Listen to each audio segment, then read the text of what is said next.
sais, je t'ai envoyé les images en guise d'amorce. Je suis ton copilote. La première image, c'est notre cher Macron à Kinshasa. Voilà, alors attends, hop. Voilà. Hein, donc c'est tout ce qui est donc sur le billet d'humeur qu'on peut retrouver donc sur mon site. Qu'est-ce que tu vas nous dire sur Macron ? Et au fur et à mesure, ça va être toutes ces images qui vont rythmer la chronique que je vais vous faire. Donc voilà, là, il a l'air heureux là, Emmanuel. Voilà, c'est donc je vous expliquerai en quoi il n'était pas tellement concerné par ce qui se passait en France à ce moment-là. La deuxième image, on voit l'acteur avec justement on a le spot derrière. C'était quand ça ? Ah ça, je sais, c'est là, c'est en ce moment, c'est les images que j'ai trouvées au fur et à mesure pour. Ça, c'est du mois de mars. Voilà, ça, c'est du mois de mars, donc qui sont avec les différents articles de presse. Voilà. La deuxième, c'est là où il suppose qu'il va y avoir un réarmement russe. Donc, il est déjà sur quelques années d'après. Il a déjà imaginé Je me suis dit, c'était son fameux discours. La Russie nous menace, etc. Voilà. Nous sommes en guerre, tu vois. Voilà, avec son petite infographie très bien faite là pour nous montrer un petit peu comment ils veulent réarmer. Mais j'ai envie de dire, il nous prépare. La deuxième, on en a parlé aussi de Philippe Pasco, dont je vais parler avant l'interview. Évidemment. Là, c'est la suite, c'est une vidéo. D'ailleurs, je fais un petit coucou à Stéphanie de Tribune Libre qui me l'a envoyée, où il nous explique comment il s'agit de nous investir pour l'État qui, aujourd'hui, s'est tellement occupé de nous. Je lirai tout à l'heure exactement le texte. Là, on a après il nous fait un bisou. Il nous aime tellement. La suivante. Il donne sa main pour un baise-main, t'as vu ? Voilà. Il est gentil. Donc tout ça va illustrer. Le kit d'urgence. Alors, est-ce que vous avez tous votre kit d'urgence, les amis ? Le fameux kit dont on va parler, qui nous coûte rien du tout. Rien du tout. Des jeux. Ils ont quand même prévu les jeux d'échecs pour occuper le temps. Parce qu'on va devoir attendre très longtemps dans cette guerre nucléaire. La suivante, c'est ce dont on a parlé, là où il faut regarder. Alors là, il faut regarder cet épouvantail. Pendant que le déficit, le chômage, la désindustrialisation, à laquelle il a largement participé l'insécurité, le narcotrafic, l'islamisme, le prix de l'énergie, l'Algérie, la retraite. C'est Mozart. C'est vrai. C'est vrai que moi, je mettrais l'accent vraiment sur les trois premiers. Franchement, déficit, chômage, désindustrialisation, c'est le triptyque, le fléau de la France depuis 20 ans. Peut-être même un peu plus. La suivante, c'est une nouvelle arme anti-manifestation. Arme à énergie dirigée. Voilà. C'est vrai, d'ailleurs, j'avais une vidéo, je la retrouvais peut-être, c'est dans un pays où ça a été utilisé récemment. Belgrade. Exactement. Et on voit la foule s'écarter alors qu'il n'y a rien. Ouais. Et en fait, ils pensent qu'ils ont utilisé ce genre d'arme. Voilà. Donc je vais parler. Je vais aborder ça. C'est une arme. Ce serait une arme à énergie dirigée qui viendrait soit te faire siffler les oreilles ou alors te chauffer la poitrine à distance. La réalité, c'est que c'est irréversible. Pour disperser les foules, en fait. C'est irréversible. Une fois que t'as tes oreilles qui sont foutues, c'est foutu. Et donc là, ça a été utilisé à Belgrade. T'as vu des gens. Là, t'as juste un soupçon parce que t'as vu sur des images. Beaucoup de commentateurs. Ça, c'est quand même. C'est israélien. Cette technologie du sifflement, elle existe et elle est installée dans les bateaux contre les pirates. D'accord. Et en fait, ils utilisent ça. C'est une arme, c'est une impulsion sonore. Et même si tu as un casque et que tu as un bull case, ça peut éclater tes tympans. Et en fait, cette vidéo à Belgrade, je vais essayer de la retrouver. Il y a une foule immense qui manifeste. Et en une fraction de seconde, ils s'écartent, mais du milieu, comme s'il y a un faisceau, et ils s'écartent du faisceau, chacun de part et d'autre de la rue. Et il n'y a pas d'explication officielle là-dessus ? Zéro. Après, moi, je ne sais pas s'il y a des médias là-bas, je n'ai pas creusé, mais en tout cas, la vidéo a tourné avec ce commentaire de plusieurs personnes qui soupçonnent l'utilisation de ce genre d'arme qui est largement utilisée. En tout cas, apparemment, aux États-unis, c'est connu. Bon, en tout cas, ça m'étonnerait pas que. Donc c'est flippant. Donc demain, manif de gilets jaunes, ils ramènent un truc où ils mettent un faisceau. Et d'ailleurs, ils avaient des gaz paralysants, les gendarmes en France, pour utiliser, qui sont beaucoup plus puissants que les gaz lacrymogènes, à l'époque du pic des gilets jaunes, au cas où les gens allaient revenir devant l'Élysée. Ils étaient équipés de ce nouveau gaz paralysant qui te. Un gaz paralysant. Gaz paralysant. Ça, c'était officiel. Bon. Oui, c'est la démocratie. C'est cool, hein Macron. Alors ça, c'est une photo que j'ai faite dans mon quartier. On détruit les routes, voilà. Mais on détruit les routes et après on écrit ça. Pour ou contre. C'est la façon Hidalgo de la démocratie qui après nous demande si on est pour ou contre. Donc c'est d'abord on casse et après vous êtes pour. Voilà. Alors le 23 mars, donc ça a été voté. Il y a une grande participation de 4% des Parisiens qui ont voté à ça. Sur les 4%, il y a quand même 34% qui ont dit non.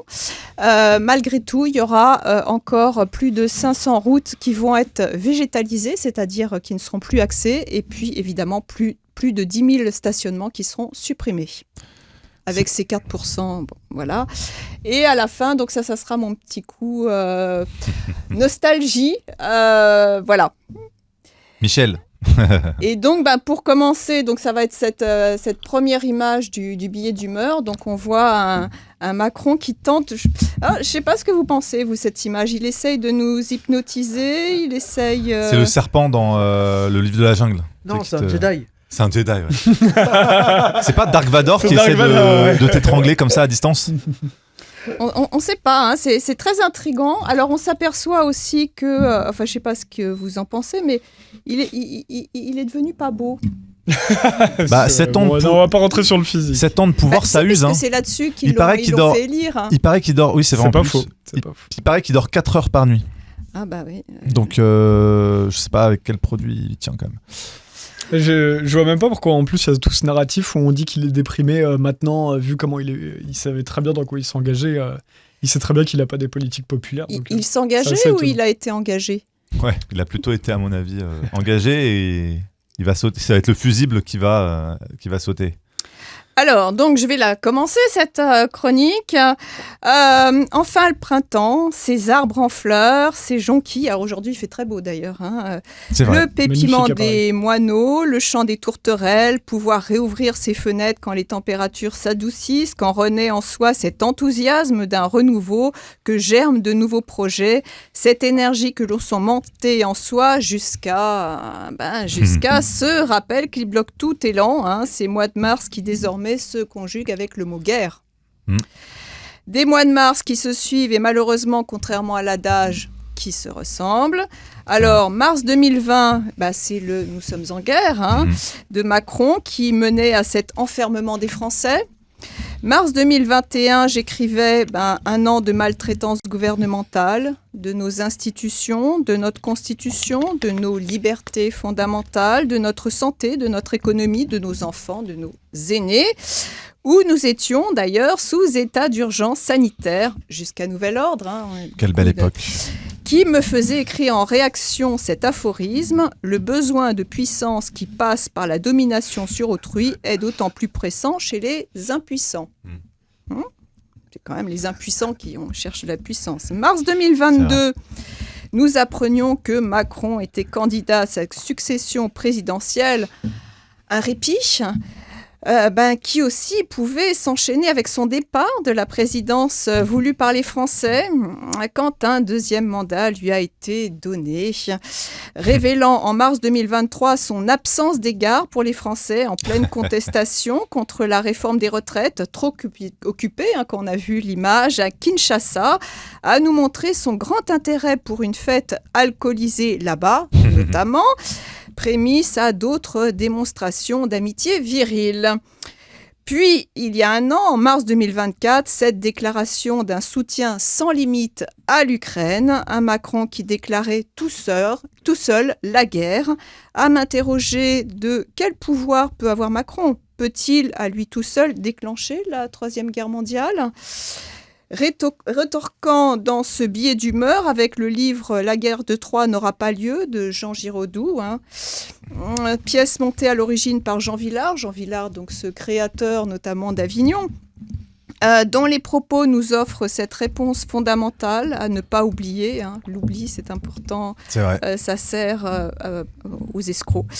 C'est utile de rappeler aux hommes à quel point les solutions humaines par la guerre sont bêtes, et sont sottes, et sont engagées trop souvent par les plus sots qui appartiennent à deux pays en guerre. Voilà, que nous disait Jean Vilar, ce qui motivait sa création de sa pièce à Avignon. Et le clore avec cette sentence, Mars est moins le mois de la guerre que celui des combats, donc le dieu Mars. Ce combat d'aujourd'hui a empêché que les portes de la guerre ne s'ouvrent, a loué Mars en dieu du combat pour la paix.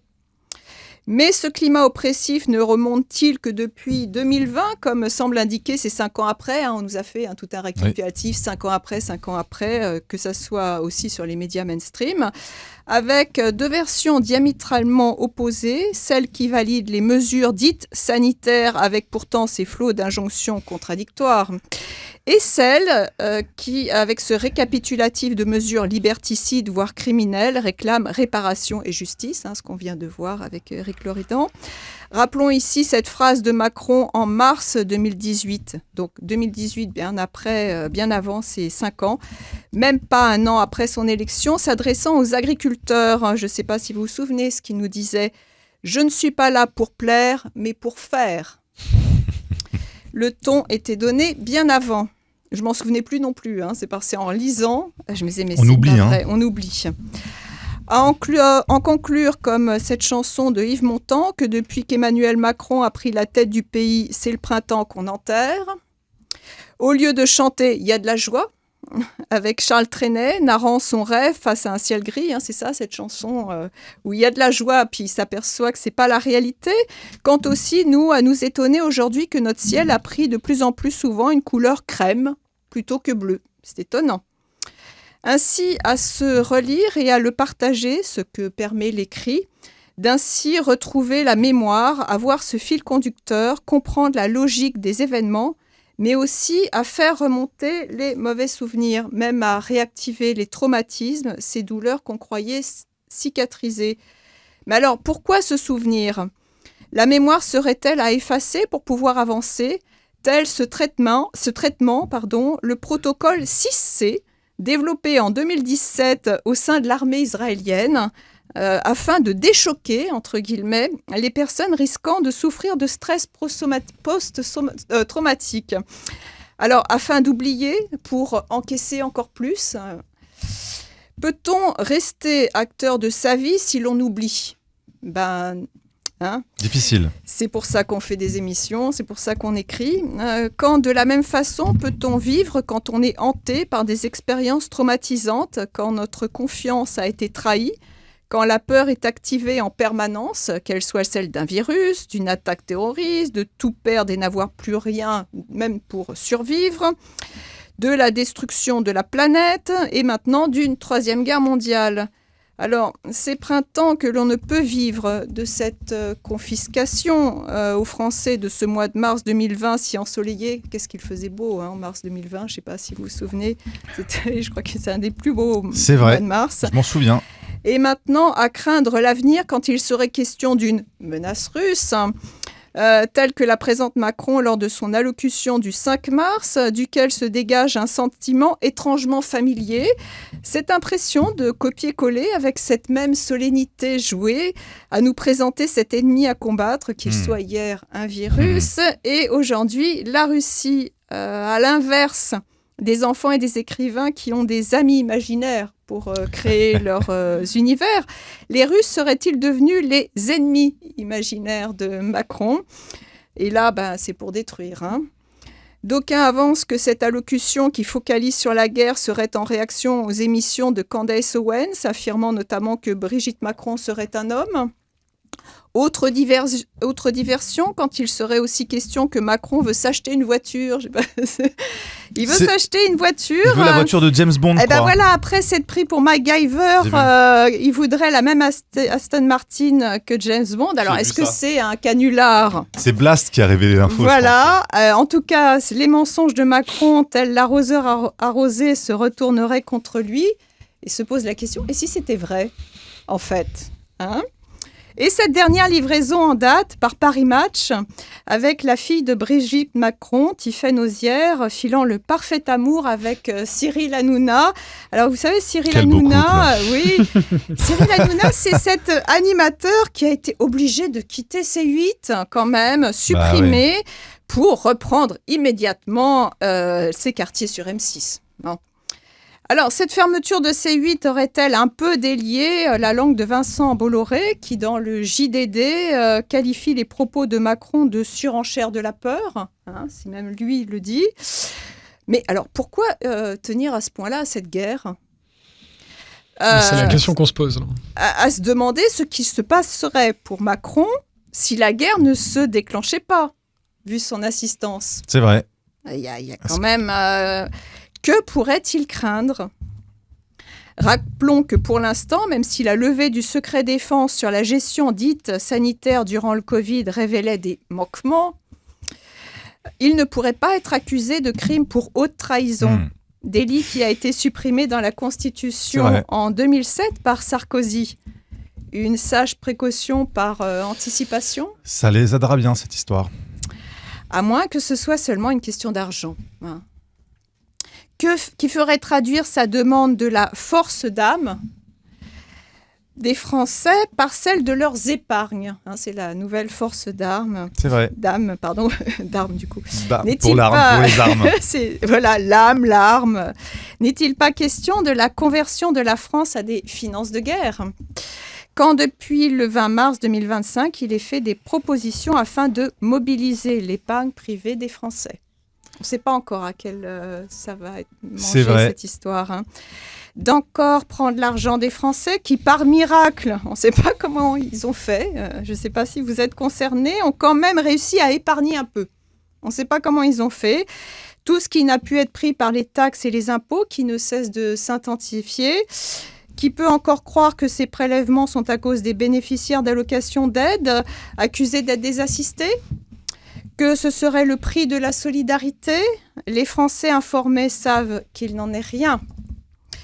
Comme le dit Philippe Pasco, qu'on va bientôt retrouver à Nexus, dont le dernier livre s'intitule donc « Pilleurs d'État encore et encore », qui nous dit « Plus vous saurez, moins ils pourront ». De ce savoir qui voit la tentative de Macron à tenter de faire croire aux Français qu'ils sont encore redevables. Ces paroles ne pourront avoir prise sur eux, d'autant plus sur ceux qui ont perdu temps depuis son arrivée à l'Élysée. Alors c'est là où je vais pas vous faire la voix de Macron, mais je vais vous dire ce qu'il nous dit dans un court extrait. Donc voilà ce que il nous dit. On s'était habitué à se demander à ce que le gouvernement pouvait faire pour nous, et il en a fait beaucoup. Et je vais vous dire, on est un des pays où le gouvernement fait le plus à tous les âges de la vie. On rentre dans une époque où chacun d'entre nous doit se demander ce qu'il peut faire pour la nation française et la République. Et puis, je reviendrai vers vous pour vous mobiliser, si je puis dire, sur différents registres. En laissant planant le mystère sur ce que seraient ces différents registres. Sous-entendant, suite au prochain épisode, parce que je n'en ai pas fini avec vous, pas fini de vous prendre ce qui peut encore vous rester. Les Français qui ont compris, l'on entretient réellement, à savoir toute cette organisation politique actuelle à vivre grand train, c'est eux les assistés en fait. Est-ce que les Français sont d'accord, ceux qui ont compris ? Surtout quand une partie de plus en plus importante de cet argent sert à poursuivre une guerre qui ne devrait pas nous concerner. Cette aide, curieux mot aussi, là aussi, entre guillemets, en Ukraine, plusieurs fois renouvelée, quand en plus aider signifie faire prolonger une guerre meurtrière qui extermine la population ukrainienne. Est-ce cela que veut le peuple ukrainien ? Est-ce cela que veut le peuple français ? Quand nos députés votent une résolution pour l'Ukraine, cela pour résoudre quoi ? En résolution, c'est marrant, aide, résolution. C'est pour alimenter ce conflit aussi sanglant qu'inutile ? Donc on résout pour augmenter un conflit. Est-ce pour valider l'obtention de von der Leyen de 800 milliards d'euros donnés par les membres de l'UE afin de réarmer l'Europe ? Donc faire de l'UE combattre cet autre pays de l'Europe qu'est la Russie ? Doit-on être soulagé qu'aujourd'hui Macron et consorts demandent aux Français à participer financièrement de ce qui s'apparente à un effort de guerre, quand demain ils n'auront plus peut-être à le faire avec l'euro numérique ? l'euro numérique qui est programmé pour ce mois d'octobre. Il n'y a plus besoin de demander d'autorisation. Donc cet euro numérique vendu avec cette litanie du tellement plus pratique pour les gens. On nous le fait à chaque fois. En attendant, il s'agirait de nous faciliter cette épreuve de cette menace russe proclamée avec cet emploi avant l'été d'un prospectus de quelques pages à nos frais, intitulé « Votre kit d'urgence 72 heures », tel un mode d'emploi pour un jeu d'enfant. On a l'impression que c'est un jeu d'enfant avec des petites formes, des dessins très colorés. Qui peut croire que c'est ce que veulent les Français, que c'est ce dont ils ont besoin ? Macron peut-il encore réussir à convaincre d'autres politiciens à le suivre, même encore certains Français, avec ce gadget, comme avec ses accusations sans preuve qualifiant les dires de la Russie de déclarations dilatoires, quand il semble que ce soit plutôt lui qui tente de gagner du temps pour faire taire les Français, à activer leur peur d'une possible guerre au lieu de travailler pour enrichir le pays, ce qui normalement devrait être son travail. Alors, plus les Français concevront qu'une guerre va se produire, c'est ce qu'on leur répète, dans les mois qui viennent, plus ils le concevront, plus leur attention sera aimantée sur cet événement, plus ils ne percevront plus la réalité de ce qui est, plus leur attention sera comme aimantée. C'est peut-être un peu le signe qu'on voyait au début dans la photo avec Macron. Plus ils seront aimantés sur cet événement, plus ils ne percevront plus la réalité de ce qui est, plus leur attention sera aveugle à ce qui sortira de leur champ d'action. C'est ce qu'on appelle en psychologie des hallucinations négatives, qui génère cette croyance absolue de ceux qui acceptent sans s'interroger, qui obéissent comme hypnotisés. On l'a vu, quand il n'y a rien de plus tyrannique que les gens qui obéissent, c'est les petits tyrans, qui ne sont pas libres à ne pas supporter la liberté de ceux qui doutent, comme on continue de le voir au sujet du Covid. C'est pas fini, on a encore des croyants qui... Sont-ce le cas des contre-pouvoirs en place qui obéissent et n'ont intérêt que d'obéir, ceux qui disent contre Macron qui pourraient légalement le faire quitter la scène de la présidence de la France, mais ne le font pas, c'est ce qu'on a pensé qu'aurait pu faire Marine Le Pen, parce qu'on en a beaucoup parlé, qui risquerait de faire réaliser en le destituant que la vraie menace pour les Français n'est pas la menace russe, mais Macron en président de la République. Et peut-être un troisième mandat. Oui. J'espère pas. Écoute, n'est-ce pas ce qu'ont compris les Roumains de ceux qui ont le pouvoir actuellement, qui se révoltent quand un de leurs candidats pourtant donné favori a été retiré de l'élection présidentielle pour des motifs peu crédibles, eux qui ont eu le couple Ceausescu au pouvoir, quand leur mémoire ne semble pas faillir. C'est pour ça que c'est très important, la mémoire. N'est-ce pas le cas pour les Serbes qui manifestent sans relâche à Belgrade ? On a vu ces images magnifiques de toutes les lumières que ça faisait, qui seraient aujourd'hui exposés à une nouvelle arme anti-manifestation à coups d'ondes sonores, une technologie développée par les Israéliens pour le contrôle des foules, les mêmes qui ont développé le protocole C6. C'est quoi ça, le protocole C6 Le protocole C6, c'est ce que j'ai dit tout à l'heure, c'est pour déchoquer, c'est pour qui a été fait par l'armée israélienne en 2017 pour empêcher un stress post-traumatique. D'accord. Donc, il y a du boulot. Donc c'est toujours l'armée israélienne qui va créer visiblement l'oubli, et puis quand les gens n'oublient pas, peut-être les empêcher à manifester. Et puis après, ils ne pourront même plus entendre, ceci dit. Parce que les dommages que ça crée, ces ondes, c'est irréversible. N'est-ce pas ce que tout à chacun peut comprendre quand la mémoire lui revient, la mémoire qui a pu le traumatiser, comme celle des jours heureux.